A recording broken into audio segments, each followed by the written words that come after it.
কি ভাবছো?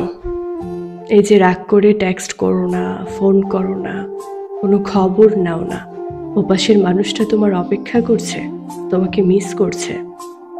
ভাবছো তুমি যদি একটা টেক্সট পাঠাও, সে হুমড়ি খেয়ে রিপ্লাই দেবে, কিংবা ফোন হাতে নিয়ে বসে আছে তোমার অপেক্ষায়, তোমার নাম্বার দেখেই সঙ্গে সঙ্গে রিসিভ করবে। যদি তুমি এসব ভাবো, তবে বলি তুমি ভুল ভাবছো।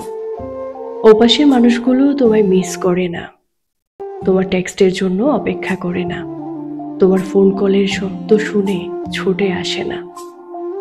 তুমি একদিন টেক্সট করে দেখো, ঘন্টার পর ঘন্টা কেটে যাবে, মেসেজ সিন হবে না, কিংবা সিন হলেও কোনো উত্তর আসবে না।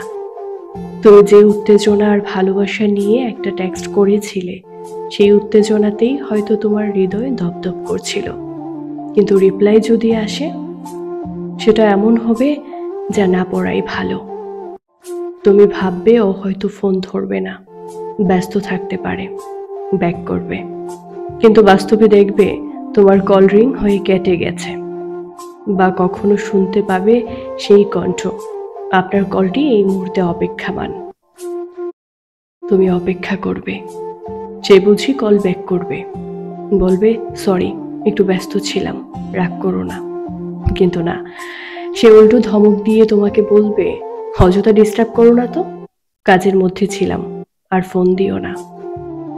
তখন তুমি ভাববে এতদিনের ভালোবাসা, এত স্মৃতি, এত কথা, এত বিশ্বাস, সব কি ভুল ছিল?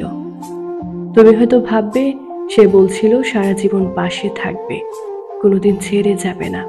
সেই মানুষটাই আজ এমন করে কথা বলে, সেই মানুষটাই এরকম করবে তোমার সাথে। হ্যাঁ, পারে, মানুষ সব পারে। যাকে তুমি চোখের জলের মতো আগলে রাখতে চেয়েছিলে, সেই মানুষটাই তোমার চোখের জলে সাঁতার কাটবে, অন্য কারো হাত ধরে হেসে উঠবে। তুমি কাঁদবে, সে হাসবে, তুমি ভাঙবে, সে গড়ে নেবে, অন্য কারোর সঙ্গে নতুন গল্প বুনবে। মানুষ এমনই, যারা উপকারের ঘাড়েও লাথি মারতে পারে, তারা তো তোমার আবেগের কোনো দাম কখনোই দেবে না। তোমার এই ভালোবাসা, এই অনুভব তাদের কাছে ছেঁড়া পুরনো জামার মতো, দরকার শেষ তো ছুঁড়ে ফেলে দেবে। তাই এখনো সময় আছে, নিজের চোখের জলে কাউকে সাঁতার কাটতে দিও না। এই জলে নদী গড়ো, সেই নদী সমুদ্র ছুঁয়ে যাক। নিজেকে ছোট করো না, কারো অবহেলায় নিজের মূল্য হারিও না। চোখের পানির দাম আছে, তাকে সস্তা করো না, কারণ চোখের পানিকে সস্তা করা মানে নিজেকে সস্তা করা।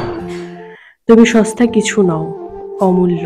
হয়তো যাকে তুমি সবচেয়ে বেশি ভালোবেসেছিলে সে বুঝেনি, তাতে কিছু তোমার যায় আসবে না।